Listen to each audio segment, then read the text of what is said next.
पिछले शॉर्ट में मैंने ये बता दिया था कि किस तरह के जीव में कैसा असेक्सुअल रिप्रोडक्शन होता है, इसकी पूरी डिटेल दी थी। अब बारी है फटाफट रिवीजन करने की, टॉप 10 क्वेश्चन सोल्व करने की। जैसे पहला सवाल लिखा हुआ है कि एक कोशिकीय जीव के सिरे पर चाबुक जैसी संरचना, और इस पर देखिए बाइंडरी फिजन की बात कर रहा है। कौन है हमारा बाइंडरी फिजन, जिसका निश्चित अभिविन्यास होता है। बाइंडरी फिजन भी होना चाहिए, निश्चित अभिविन्यास भी होना चाहिए। अब बाइंडरी फिजन अमीबिया में होता है, लिस्मेनिया में होता है, ईस्ट और प्लाज्मोडियम में नहीं होता। लेकिन अमीबिया का जो विन्यास होता है वो निश्चित नहीं होता, इसका प्लेन अलग अलग होता है। तो आंसर इसका ऑप्शन नंबर बी चला जाएगा, लिस्मेनिया। बाइंडरी फिजन भी होता है, साथ साथ इसका प्लेन भी फिक्स होता है। नेक्स्ट क्वेश्चन है, which of the following statement is incorrect, गलत बताना है। प्लाज्मोडियम में द्विविखंडन कह रहा है, गलत हो गया, क्योंकि प्लाज्मोडियम में बाइंडरी फिजन कहता है, यही वाला ऑप्शन गलत हो गया। तो ऑप्शन नंबर इसका ए चला जाएगा। और भी आप देख सकते हैं बाकी सारे आंसर सही है। जैसे बाइंडरी फिजन हमारा लिस्मेनिया में होता है और डिफिनिट प्लेन में होता है, सही है।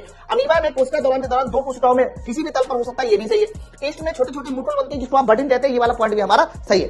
आगे कोशिका विभाजन के दौरान दो बराबर भागों में एक जीव दो बराबर भागों में टूट रहा है। जब जीव दो बराबर भागों में टूटता है तो ऐसे को हम लोग क्या बोलते हैं सर, ऐसे को बोला जाता है द्विविखंडन। क्या नाम से जाना जाता है, द्विविखंडन। बाइंडरी फिजन की बात हो रही है यहां पर। आगे बात करते हैं नेक्स्ट, एक बहुकोशिकीय, कुछ बहुकोशिकीय जीव परपट होने के साथ शरीर के छोटे टुकड़ों में विभाजित कर देते हैं। यहां पर देखो बात बहुकोशिकीय की है, और मैंने क्लियर किया था कि बहुकोशिकीय में जो भी आपका आता है वो कौन वाला आता है, फ्रेगमेंटेशन, जिसमें हमारा जो स्पाइरोडाइवा होता है वो कई सारे टुकड़ों में टूटकर जो है हर एक टुकड़ा इंडिविजुअल बढ़ता है। तो ऑप्शन नंबर इसका ए चला जाएगा।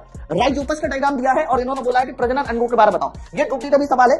इसमें जो ए वाला पोर्शन दिखाया गया है, ये वाला पोर्शन ये हमारा कहलाएगा प्रजनन अंग, और जबकि जो बी वाला पोर्शन दिखाया गया है ये हमारा सोमैटिक ऑर्गन कहलाएगा, जिसको आप दहेज अंग बोलते हो। तो ए हमारा प्रजनन अंग होना चाहिए। अब ए हमारा कौन सा प्रजनन अंग, देखो बी हमारा कौन सा अंग हो जाएगा, सोमैटिक अंग हो जाएगा। ऑप्शन नंबर डी इसके सवाल का सही है। दोनों प्रजनन अंग नहीं है और दोनों सोमैटिक नहीं है। अरे कौन सा जीव ऐसा है जो पुनर्जनन की क्षमता रखता है, पुनर्जनन की बात हो रही है तो हमारा प्लेनेरिया के साथ जाएगा। प्लेनेरिया में पुनर्जनन होता है। अगला क्वेश्चन, जनन की विधि के लिए कौन सा युग्म गलत है।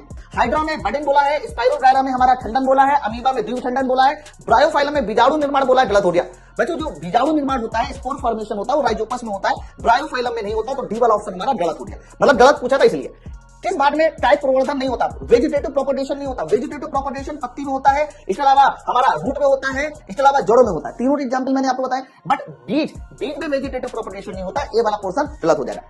इनमें से कौन सा एक कोशिकीय जीव बहुविखंडन द्वारा बहुविखंडन आ गया, मल्टीपल फिजन आ गया, तो क्लियर हो गया कि मल्टीपल फिजन आ गया। तो आंसर हमारा प्लाज्मोडियम के साथ जाएगा। ऑप्शन नंबर सी सवाल का सही होता है। नेक्स्ट, अलैंगिक प्रजनन की किस विधि में कोई जीव कई खंडों में कट या टूट जाता है, कट या टूट जाता है, और कई खंड अलग अलग जीवों को विकसित करते हैं। बात यार कई खंडों की हो रही है, टूट जाता है। तो यहां पर हमारा जाएगा फ्रेगमेंटेशन के साथ, क्योंकि पता है कि फ्रेगमेंटेशन जो कि स्पाइरोगायरा में होता है, अलग अलग कोई भी जीव अलग अलग खंडों में टूट रहा है, और प्रत्येक खंड देखो लिखा अलग अलग जीव पूर्ण रूप से विकसित हो जाता है। ऑप्शन नंबर डी जाएगा। तो फटाफट की सीरीज में मैंने आपको टॉप 10 सवाल आज सेक्सुअल रिप्रोडक्शन के सॉल्व किया है। कैसा लगा वीडियो नीचे मुझे कमेंट करके जरूर बताएं।